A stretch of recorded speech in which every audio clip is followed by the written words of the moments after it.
और मनु ने जो संविधान दिया वो मानव मात्र के लिए हितकारी है। उसमें कोई जाति व्यवस्था नहीं है। उन्होंने वर्ण व्यवस्था को वहां से लिया है। शूद्र वो है मनु की दृष्टि में, वेदों की दृष्टि में, हमारी वैदिक संस्कृति की दृष्टि में, जिनको पढ़ाने से भी विद्या नहीं है। मनु के कुछ प्रमाण देता हूं आपको।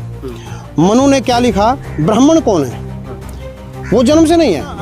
अध्यापन अध्ययनम यजनम याजनम तथा दानम प्रतिग्रहश्चैव ब्राह्मणानाम अकल्प्यत। ये मनु का पहले अध्याय का 88वां श्लोक है। कुछ श्लोक ऐसे भी हैं जिनको लेकर के आपत्ति होती है, जहां पक्षपात की बातें हैं। नमस्कार, आपका स्वागत है हमारा हिंदुस्तान में और मैं आपके साथ प्रशांत धीमान।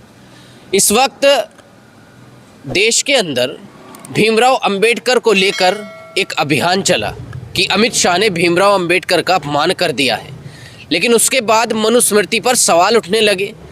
विरोध में दलित समाज ने मनुस्मृति को जलाना शुरू कर दिया और मनुस्मृति का विरोध करना शुरू कर दिया और ये कहना शुरू कर दिया कि ये जो भारतीय जनता पार्टी है मनुस्मृति को लागू करना चाहती है। लेकिन सदियों से जो मनुस्मृति का विरोध चलता आ रहा है, क्या सही में ही मनुस्मृति इतनी गलत है? क्या सही में ही मनुस्मृति का ग्रंथ इतना गलत है कि उसका विरोध करना चाहिए? क्या मनुस्मृति में ये कहा गया है कि शूद्रों को कोई भी अधिकार नहीं है? ये बातचीत हम करेंगे और आज इस फैक्चुअल विषय पर बातचीत करने के लिए हमारे साथ मौजूद हैं डॉक्टर धीरज कुमार, जिन्होंने गुरुकुल कांगड़ी से वेद में पीएचडी किया हुआ है और वो संस्कृत के लेक्चरर भी। डॉक्टर धीरज कुमार जी, बहुत बहुत स्वागत है आपका हमारे हिंदुस्तान में। नमस्ते डॉक्टर धीरज कुमार जी, जैसा मैंने अभी कहा कि जो मनुस्मृति का विरोध करता है, दलित समाज हो या अन्य कोई समाज करता है, तो मैं आपसे पहले ये जानना चाहता हूँ मनुस्मृति है क्या? प्रशांत जी, मनुस्मृति हमारी इस दुनिया का सबसे प्राचीन संविधान है और मानव मात्र के लिए उपयोगी और हितकारी है। क्योंकि मनु का समय बहुत प्राचीन रहा है और उस समय न तो कोई जाति थी, न किसी प्रकार की कोई राज्य व्यवस्था थी। पहले व्यक्ति मनु थे जो एक ऋषि होकर के जिन्होंने शासन व्यवस्था का निर्माण किया और पहले राजा बने इस पृथ्वी के। उन्होंने जो शासन व्यवस्था दी वो वेदों के आधार पर दी और वेद में कोई जाति व्यवस्था नहीं है। वेद के अंदर वर्ण व्यवस्था है और वर्ण का मतलब होता है चुनाव, व्यवसाय का चुनाव। मनु ने जो भी लिया है वो वेद से ही लिया है। वेद क्योंकि हमारी यदि वैदिक संस्कृति की हम बात करें तो वेद अपौरुषेय है, अर्थात वेद मनुष्य मात्र की रचना नहीं है, वेद परमात्मा की रचना है। ऐसा हमारी संस्कृति, हमारे ऋषियों ने उद्घोष किया है। जैसे मैं एक दो उदाहरण या एक दो प्रमाण मैं आपको दूं। जैसे महर्षि कपिल कहते हैं सांख्य शास्त्र के अंदर, निज शक्ति अभिव्यक्ति स्वतः प्रमाण्यम, यानी परमात्मा की निज शक्ति से वेद प्रकट हुए हैं और इस कारण से उनका प्रमाण है। ऐसे ही शास्त्र योनित्वात् महर्षि व्यास कह रहे हैं वेदांत शास्त्र के अंदर, तो उनका भी यही कथन है और वेद स्वयं कह रहे हैं तस्मात् यज्ञात् सर्वोतय ऋचे सामान्य जजीरे। तो ये जो इस प्रकार के प्रमाण मिलते हैं। और आर्य समाज के संस्थापक महर्षि स्वामी दयानंद सरस्वती ने अपनी ऋग्वेदादि भाष्य भूमिका, जो उन्होंने वेद भाष्य की एक भूमिका के रूप में ग्रंथ लिखा था, उसमें उन्होंने सब प्रमाण ये सिद्ध किया है कि वेद अपौरुषेय है और मनु ने जो संविधान दिया वो मानव मात्र के लिए हितकारी है। उसमें कोई जाति व्यवस्था नहीं है। उन्होंने वर्ण व्यवस्था को वहाँ से लिया है। जैसे वेद के अंदर पुरुष सूक्त आता है और पुरुष सूक्त में मंत्र आता है ब्राह्मणोस्य मुखम आसीद बाहुराजिन्य कृत उरु तदस्य यद वैश्य पदभ्याम शूद्रो अजायते। मध्यकाल में क्या हुआ कि इस मंत्र का जो यथार्थ है, जो ये मंत्र मनुस्मृति में भी है। हाँ, ये मंत्र मनुस्मृति नहीं है, मनुस्मृति के अंदर श्लोक है। अच्छा। ये मंत्र तो वेद का है। और वेद के इस मंत्र में भी ऋषियों ने, प्राचीन ऋषियों ने ब्राह्मण ग्रंथों में और बाद में आधुनिक युग में जो 19वीं शताब्दी में जो ऋषिवर स्वामी दयानंद हुए, उन्होंने इस मंत्र का जो यथार्थ किया है, उन्होंने बताया है कि ये मंत्र तो समाज की बहुत सुंदर व्यवस्था को प्रदान करता है। कैसे? यदि हम समाज को एक पुरुष के साथ में तुलना करें तो जैसे हमारे मनुष्य के शरीर में हमारे ऊपर का जो अंग है, मुख्य अंग जो है हमारा, ये जैसे इसमें 5 ज्ञानेंद्रियां हैं, मस्तिष्क है, यानी सारा ज्ञान विज्ञान का आदान प्रदान का सारा जो है केंद्र ये है, मस्तिष्क है।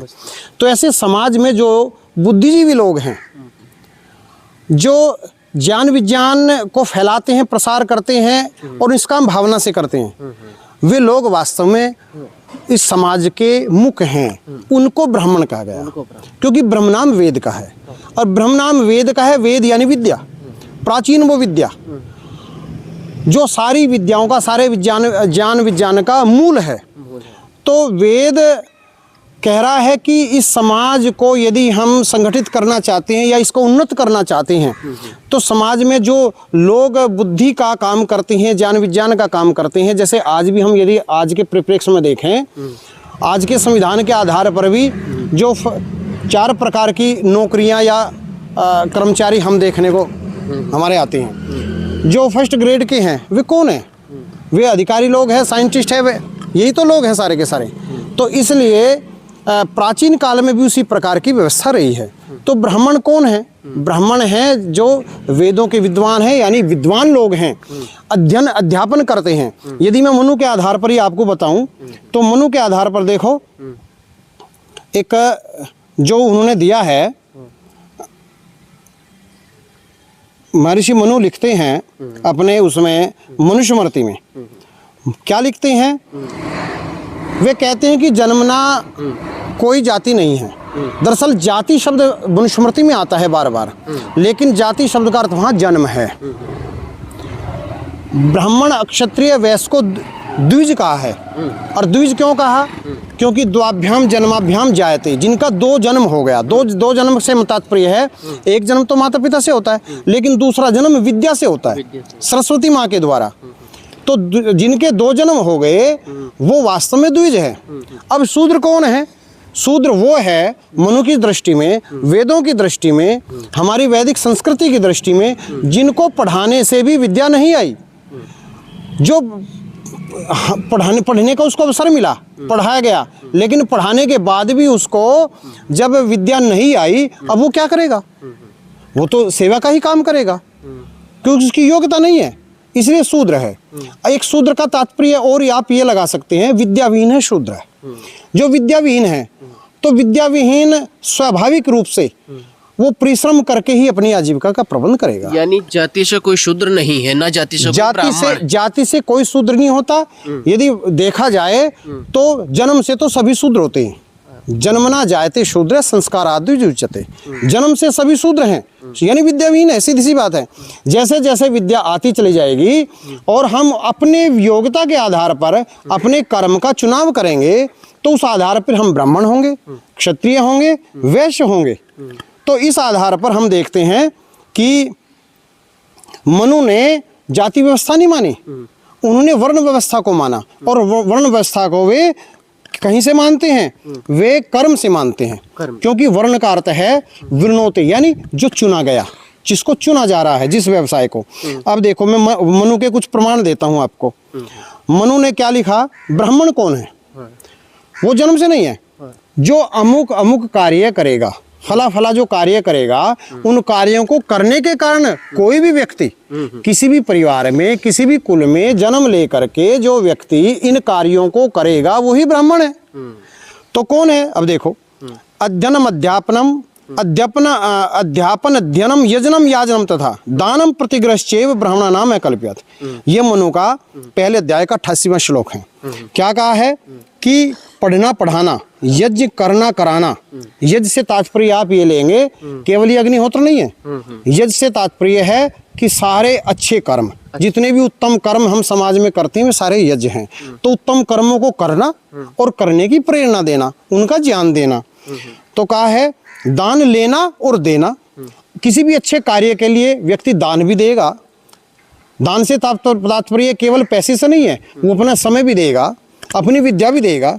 तो इस प्रकार तो ये 6 कर्म हो गए। 6 कर्म जो है क्या बताए, ये ब्राह्मण के कर्म बताए। जो ये कर्म करेगा तो कोई भी व्यक्ति किसी भी जाति का, हाँ, किसी भी कुल में, किसी भी जन्म में, कहीं भी जन्म लेकर के जो व्यक्ति इन कार्यों करेगा वही ब्राह्मण है। तो जन्म से तो ब्राह्मण नहीं हुआ, इन कर्मों को करने से हुआ। अब आगे देखिए, अब क्षत्रिय के लिए क्या लिखते हैं, प्रजनाम रक्षणम दानम इज्जत धनमेव च विशेष प्रसक्तिश्च क्षत्रिय समासत है। क्या कहा, प्रजनाम रक्षणम, जो स्वाभाविक रूप से जिसके अंदर क्षत्रिय के गुण हैं। क्षत्रिय कौन है, अक्षतात त्रायती क्षत्रिय, जो समाज को, प्रजा को प्रहार से बचाता है, रक्षा करता है, वो वास्तव में क्षत्रिय है। अब अक्षत्रिय है तो उसके कर्म के आधार पर क्षत्रिय है, वो जन्म से तो नहीं है। तो कर्म के आधार पर क्या बताया, जो प्रजा की रक्षा करे यानी न्याय करें, और वो भी पक्षपात छोड़ करके करें, श्रेष्ठों का सत्कार, दुष्टों का तिरस्कार करें, और सब प्रकार से सबका पालन करें। तो इस प्रकार से और तो और क्या, ये भी कह दिया कि वो विषयों में यानी किसी प्रकार की भोग विलासिता में ना पड़े। यानी हम ये कह सकते हैं कि यदि व्यक्ति सात्विक जीवन जीता हुआ और प्रजा की रक्षा करता है, न्याय करता है, युद्ध आदि करता है, तो वो क्षत्रिय है। तो ये कर्म से है। तो मनु जो है कर्म से व्यवस्था दे रहे हैं, न कि जन्म से। अब यहाँ में साथ ही साथ आपको जो वैश्य हैं, कौन है वैश्य, तो हम आज देखते भी हैं जो व्यापारी लोग हैं प्राय वही अपने को वैश्य मानते हैं। तो ये प्राचीन परंपरा है। कौन है, तो कहा पशुनाम रक्षणम दानम इज्जाध्यनमेव च वणिक पथम कुशीदम च वैश्यस्य कृषिमेव च, यानी गाय आदि पशुओं का पालन वर्धन करना, विद्या धर्म की वृद्धि करने कराने के लिए धनादि का व्यय करना, अग्निहोत्रादि यज्ञों का करना, वेदादि शास्त्रों का पढ़ना, सब प्रकार के व्यापार करना, और ब्याज आदि के का जो कार्य, लेन देन का कार्य है उसको करना। ये कार्य जो करेगा वो वैश्य है। अब जो इसके पास विद्या नहीं है, योग्यता नहीं है, वो इन कार्य को नहीं कर पा रहा है, वो कौन बचा, वो शूद्र है। आप यूँ समझिए, एक पिता है, उसके 4 पुत्र हैं। एक पुत्र अध्यापक बन गया, साइंटिस्ट बन गया या डॉक्टर बन गया, वो कौन है, वो वास्तव में ब्राह्मण का कार्य कर रहा है। एक बेटा सेना में चला गया या राजनीति में चला गया, वो कौन है, वो क्षत्रिय है। और एक बेटा जो है व्यापार करने लगा, वो कौन है, वो वैश्य है। और एक बेटा ऐसा भी है जिसके पास ऐसी योग्यता नहीं है, वो घर पर ही रह करके जो है कार्य करता है, और वो भी बताने से करता है, उसके पास इतनी समझ नहीं है, इतनी योग्यता नहीं है, विद्या नहीं, वो शूद्र है। तो एक ही परिवार में एक ही पिता से अलग अलग वर्ण के पुत्र हो सकते हैं, ये हैं। आचार्य जी, ये तो आपने बहुत अच्छे से समझाया कि मनु ये कहते हैं और वर्ण व्यवस्था पर जोर देते हैं। तो क्या जाति व्यवस्था पर जोर नहीं दिया गया है मनुस्मृति में, या फिर आज जो दलित समाज है, शूद्र समाज है, वो क्यों नहीं समझ पाया, क्यों मनुस्मृति का विरोध होना शुरू हुआ, और क्या गड़बड़ है मनुस्मृति में? क्या बहुत मनुस्मृति कोई एक मनुस्मृति है या फिर बहुत सारी हैं? प्रशांत जी, सच्चाई ये है, आज जो मनुस्मृति का स्वरूप हमारे सामने है, हाँ। मनुस्मृति में बहुत सारे श्लोक, आप यूँ समझिए कि लगभग 70-80% जो श्लोक हैं वो वेद की परंपरा को बताने वाले हैं। लेकिन उसमें कुछ श्लोक ऐसे भी हैं जिनको लेकर के आपत्ति होती है, जहाँ पक्षपात की बातें हैं, जहाँ शूद्रों के साथ में अमानवीय अत्याचार करने की बातें हैं, ये मनुस्मृति में है। हाँ, अब ये कहाँ से आई? अब क्योंकि एक तरफ तो मनु कहता है कि कोई जाति नहीं है, पक्षपात नहीं होना चाहिए, और एक तरफ वो पक्षपात की बात करता है। तो किसी भी एक भी लेखक की रचना में, किसी भी लेखक की पुस्तक में परस्पर विरोधी बातें आपको देखने को नहीं मिलेगी। अब मनु जैसा व्यक्ति, महाविद्वान व्यक्ति, जो एक ऋषि हुआ है, भला उसकी पुस्तक में विरोध कैसे होगा? तो इसका मतलब जो है, ये जो विरोधी बातें हैं, इनमें एक तो मनु की है और एक मनु की नहीं है। अब मनु जब वेद की बात मानता है तो वेद के अंदर तो पक्षपात नहीं है, वहाँ तो मानव मात्र के लिए, सभी के लिए उपयोगी बातें हैं। तो इसका मतलब ये हुआ कि जो बातें मनुस्मृति के अंदर, ये जो पक्षपात की आई है, अत्याचार की आई है, या शूद्रों के प्रति पक्षपात करने की बात आई है, वे बातें सारी की सारी प्रक्षिप्त हैं, मिलावटी हैं। देखो, डॉक्टर सुरेंद्र कुमार जो गुरुकुल कांगड़ी के वीसी रहे हैं, बहुत बड़े विद्वान हैं, उन्होंने एक अनुसंधान किया और मनुस्मृति के ऊपर किया, और मनुस्मृति के ऊपर अनुसंधान किया उन्होंने, तो उन्होंने ऐसे बहुत सारे श्लोकों को चिन्हित किया और छांटा और बताया कि इन आधार पर ये श्लोक जो हैं प्रक्षिप्त हैं, मिलावटी हैं, बाद में मिलाए गए। महर्षि स्वामी दयानंद सरस्वती ने भी मनुस्मृति को सर्वांश में जितने श्लोक उसमें आज मिलते हैं, सब के सब को सत्य नहीं माना। इसलिए हम तो इस बात को मान करके चलते हैं कि जो मिलावटी श्लोक मनुस्मृति के अंदर हैं वे निकाले जाने चाहिए, उनका विरोध होना चाहिए। लेकिन जो लोग वर्तमान में उन श्लोकों, केवल उन चंद श्लोकों के आधार पर पूरी मनुस्मृति को जलाना चाहते हैं या उसको बदनाम करते हैं या मनु का विरोध करते हैं, तो वो सही नहीं है। सही, हाँ, वो अनुचित है। तो आचार्य जी, अब तक ऐसी व्यवस्था क्यों नहीं हो पाई? आपने भी पीएचडी की है, आप जैसे व्यक्ति कि इस मनुस्मृति को ऐसा बना दिया जाए जो सही सही श्लोक हैं वो लिख दिए जाएं, जो गलत श्लोक हैं उनको हटा दिया जाए। ठीक बात है। क्यों इसका विरोध आप लोगों ने नहीं किया? हाँ, सही कह रहे हैं आप। ऐसा किया है, पर केवल एक संस्था ऐसा प्रयास करती है, और वो संस्था आर्य समाज है। आर्य समाज के विद्वानों ने, बहुत सारे विद्वानों ने इस पर बड़ा कार्य किया और रिसर्च करके उन प्रक्षिप्त श्लोकों को अलग भी किया।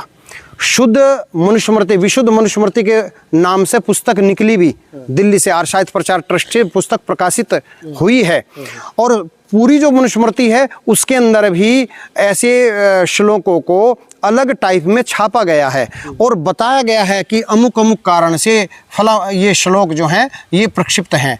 लेकिन समस्या क्या है? समस्या हमारी राजनीति है। आज का जो राजनीति का जो प्रवेश हो गया, मैं समझता हूँ वहाँ पर सिद्धांतों की लड़ाई कम है, और दूसरी बातों को लेकर अपने वोट बैंक को बचाने के लिए या वोट बैंक बनाने के लिए या दूसरी बातें जो भी है, हमारी जो प्राचीन संस्कृति है उसको ना समझ करके जो है इस प्रकार की बातें करना, मैं समझता हूँ कि कहीं ना कहीं उनके अपने निजी स्वार्थ हैं या फिर अज्ञानता है। जैसे डॉक्टर भीमराव अंबेडकर थे, बहुत पढ़े लिखे इंसान थे, कैलिफोर्निया से पढ़े थे, पीएचडी उन्होंने भी की हुई थी। तो आपने भी पीएचडी किया, तो आपको तो पता होगा कि जो उन्होंने तो 2-3 पीएचडी की हुई थी। उसके बाद वो तक नहीं समझ पाए मनुस्मृति को। उन्होंने खुद मनुस्मृति का विरोध किया और कहा कि अगर ये धर्म है तो मैं ऐसे धर्म को नहीं मानना चाहता। क्यों नहीं समझा पाए? आप ठीक कह रहे हैं। जहाँ तक बाबा साहब अम्बेडकर की बात है, देखो उन्होंने जो व्यवस्था दी संविधान के अंदर, मैं समझता हूँ आज इस भारत की जनता के लिए बहुत उपयोगी है। अम्बेडकर साहब की कारण ये है क्योंकि जिस समय संविधान बना उस समय हमारे देश की जो व्यवस्था थी वो पक्षपातपूर्ण थी। सामाजिक व्यवस्था की यदि हम बात करें तो एक बहुत बड़े भाग के साथ में उन्होंने न्याय किया, यानी मानव जाति का बहुत बड़ा समुदाय भारत के अंदर ऐसा था जिनके साथ पक्षपात होता, उनके साथ उन्होंने न्याय किया। उनका बहुत बड़ा प्रयास रहा, मैं हृदय से उनका सम्मान करता हूँ। और जहाँ तक उनके विरोध करने की बात है तो उनको कई बार आर्य समाज के कई विद्वानों ने जो उनके साथ मित्रता रखते थे और उन्होंने उनको इस बात की ओर सचेत भी किया है। उन्होंने अपनी पुस्तकों में मनु को कई बार जो है ये भी स्वीकार किया है कि मनु ने जाति व्यवस्था नहीं दी है, ऐसा भी स्वीकार किया है, वर्ण व्यवस्था दी है। आज की वर्तमान की जो जाति व्यवस्था है उसके कारण जो है मनु नहीं है, ऐसा भी उन्होंने स्वीकार किया। मैं प्रमाण दे सकता हूँ इसके विषय में। तो लेकिन कहीं ना कहीं अब वो क्या कारण रहा होगा कि बाबा साहब इतने प्रतिष्ठित और इतने विद्वान व्यक्ति होकर के भी किन कारणों से मनुस्मृति का विरोध करते रहे, वो क्या कारण है देखो ये तो वही जानते हैं। लेकिन आज यदि हम उसी लकीर को आज भी हम पीटते हैं तो मैं समझता हूँ उचित नहीं है। देखो सभी समाज में और सभी वर्गों में बुद्धिमान लोग हैं। मैं तो एक आह्वान करना चाहता हूँ, बुद्धिमान लोग जितने भी हैं, किसी भी वर्ग से हैं, किसी भी समुदाय से हैं, किसी भी पार्टी से हैं, वे सब लोग निष्पक्ष होकर के मनुस्मृति का अध्ययन करें और जो पक्षपातपूर्ण श्लोक उसमें मिलते हैं उन श्लोकों को अलग हटा करके यदि आप मनु के संविधान को देखेंगे तो वो आज के जो है परिप्रेक्ष्य में भी इस मानव जाति के लिए अत्यंत उपयोगी है। आप इसी से अनुमान लगाइए, इसी से आप निष्कर्ष निकाल सकते हैं कि मनु ने जाति को माना नहीं, वर्ण व्यवस्था को माना, और वर्ण व्यवस्था परिवर्तित होती है। शूद्र ब्राह्मणता में थी, यानी शूद्र ब्राह्मण बन सकता है और ब्राह्मण शूद्र बन सकता है, बने हैं, ऐसे होते रहे हैं। लेकिन हमारा जो संविधान है आज, वो तो जाति व्यवस्था को स्वीकार कर रहा है, तो सर्टिफिकेट बनाता वो तो सर्टिफिकेट बनाता है। जब एक बार सर्टिफिकेट बना दिया, एक प्रमाण पत्र मुझे दे दिया कि आप अमुक जाति के हैं, तो मेरी तो जाति बदल नहीं सकती, तो सदा सदा के लिए मुझे तो उसी जाति में रहना पड़ेगा। फिर वो ब्राह्मण नहीं बन सकता, तो ब्राह्मण कहाँ से बनेगा, है ना। ये दोष है, एक बहुत बड़ा दोष है। तो ऐसा दोष नहीं होना चाहिए। मानव जाति देखो जाति नहीं है, मनुष्य जाति एक पूरी जाति है, उसके अंदर ये जितनी भी है ये तो सारे व्यवसाय हैं, और इनके बीच में किसी प्रकार का भी विद्वेष की भावना नहीं होनी चाहिए। परमात्मा ने हम सबको एक जैसा ही बनाया है, और एक जैसा बनाया है तो हमारे लिए संविधान भी एक जैसा ही होना चाहिए। हमें मानवता के आधार पर किसी से भी किसी प्रकार का द्वेष नहीं करना चाहिए। ये हमारी संस्कृति, हमारे प्राचीन शास्त्र कहते हैं, इनको हमें स्वीकार करना चाहिए। आप ये कह रहे हैं कि जो मनु की वर्ण व्यवस्था है उसमें एक दलित भी ब्राह्मण बन सकता है, एक शूद्र भी ब्राह्मण बन सकता है। मैं उदाहरण दे सकता हूँ। गुरुकुल झज्जर से कई स्नातक हुए, जो है एक बहुत बड़े विद्वान हुए, वेदों के विद्वान हुए, और वे हरिजन कुल में उत्पन्न हुए और आकर के गुरुकुल झज्जर में पढ़ करके विद्वान बने, और विद्वान बन करके उन्होंने वेद पर काम किया। उनको पंडित कहा गया, आचार्य कहा गया, आचार्य सुदर्शन। तो ऐसे बहुत सारे, तेली के घर में जन्म ले करके बड़े भारी गुरुकुलों के स्नातक बने, विद्वान बने, स्वामी सतपति प्रियव्राजक जी। अग्रवाल कुल में जन्म ले करके मनसराम जी पंडित बने, पंडित मनसराम जी। उदयवीर शास्त्री जो गुरुकुल में पढ़े, ठाकुर थे, लेकिन उनको कोई भी ठाकुर नहीं कहता, उनको पंडित उदयवीर शास्त्री कहा करते थे। तो आर्य समाज के अंदर तो किसी प्रकार की जाति व्यवस्था को कोई महत्व नहीं। व्यवस्था आर्य समाज में ही तो है, लेकिन अगर अन्य मैं खुद गया बनारस के गुरुकुल में, मैंने पूछा कि क्या हम यहाँ पर पढ़ सकते हैं, बोले ब्राह्मण होंगे तो आप पढ़ सकते हैं। ऐसी व्यवस्था आज भी बनारस के गुरुकुल में बनाई हुई है। जो प्रयागराज के गुरुकुल पढ़ते हैं, इनमें इन गुरुकुलों में बनाई हुई है, जो सनातन गुरुकुल है। बिल्कुल हो सकती है। कहीं ना कहीं इसका असर दलित समाज पे पड़ता है। और ये व्यवस्था आपने देखा होगा कि ब्राह्मण कहीं ना कहीं मनुस्मृति का गलत इस्तेमाल करते हैं, शूद्रों को नीचा दिखाने का इस्तेमाल मनुस्मृति के द्वारा किया जाता है। नहीं करते होंगे, बिल्कुल करते होंगे। और यदि ऐसी व्यवस्था है, मैं तो ऐसे लोगों के संपर्क में नहीं आया, ना मैं ऐसी संस्था में कभी गया हूँ, लेकिन यदि ऐसा होता है तो बिल्कुल अनुचित है। यानी दलित समाज अगर मनुस्मृति को समझना चाहता है तो वो आर्य समाज के पास है, आर्य समाज के पास है। बिल्कुल आर्य समाज के द्वार खुले हैं, और निष्पक्ष भाव से आप आए, और आकर के कोई भी व्यक्ति किसी भी समुदाय से, दलित समाज से कोई भी आए और आकर के वो यदि समझना चाहते हैं इस विषय को, तो हम बिल्कुल कटिबद्ध हैं, हम उद्यत हैं, उनकी पूरी सहायता करेंगे।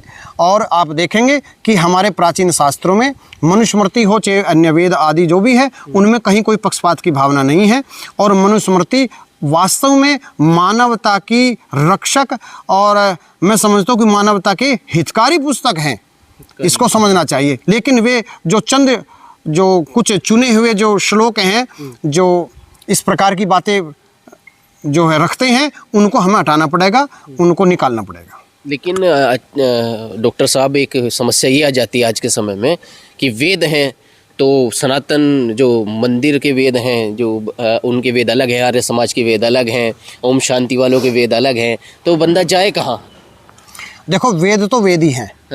ऋग्वेद, यजुर्वेद, सामवेद, अथर्ववेद, इनके अंदर 20,349 मंत्र हैं। यही मंत्र वेद हैं, वह सबके वेद वे ही हैं, अलग अलग वेद कोई नहीं है। रही वेदों के भाष्य की बात, तो वेदों का भाष्य यदि कोई मनमाने ढंग से करता है तो वो प्रमाण नहीं होता।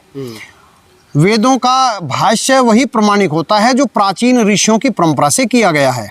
और प्राचीन ऋषियों की परंपरा से किया गया भाष्य जो है, आप ऋषि आनंद का भाष्य उठा करके देख सकते हैं, उसमें आपको कहीं भी पक्षपातपूर्ण कोई बातें नहीं मिलेगी। और यदि और लोगों ने जैसे इनके अर्थ निकाले हैं, जैसे मैंने एक मंत्र दिया था, बताया था आपको, ब्राह्मणों से मुखमासीत बाहुराज ने करता है, इस मंत्र का उल्टा सीधा अर्थ किया है कि भाई ब्राह्मण जो है ब्रह्म के मुख से उत्पन्न हुआ। भला कोई मुख से थोड़ा ही उत्पन्न होता है, कोई हाथों से उत्पन्न हुआ, कोई पैरों से उत्पन्न हुआ, कि शूद्र पैरों से उत्पन्न हुए, तो पैरों से कोई उत्पन्न नहीं होता। ये तो उपमा है, समझाने के लिए उपमा दी गई है, एक अलंकार है, और अलंकार के माध्यम से बहुत सुंदर व्यवस्था वहाँ दी है। यानी उपमा को ना समझा पाए पंडित और ना लोग समझ पाए। इन मंत्रों का यदि आपको यथार्थ देखना है तो ऋषि दयानंद का भाष्य आप देखें, उन भाष्यों में आपको इन मंत्रों का यथार्थ दिखाई देगा और सब प्रमाण दिखाई देगा। अब कोई ये कह सकता है हम ऋषि दयानंद की बात क्यों माने, तो ऋषि दयानंद की बात इसलिए माननी पड़ेगी कि एक तो वे उपयोगी है, मानवता की रक्षक हैं, एक बात, दूसरी वे प्राचीन ऋषियों के ग्रंथों के शास्त्रों के अनुकूल है। ऋषि दयानंद की बात इसलिए माननी पड़ेगी। इसलिए तो ये थे डॉक्टर साहब जिन्होंने बताया कि मनुष्य स्मृति गलत नहीं है, उसका भाष्य गलत हो सकता है और कहीं ना कहीं समझने में फ़र्क है। हालांकि आगे भी इस पर बात होती रहेगी। फिलहाल इस वीडियो में बस इतना ही। नमस्कार।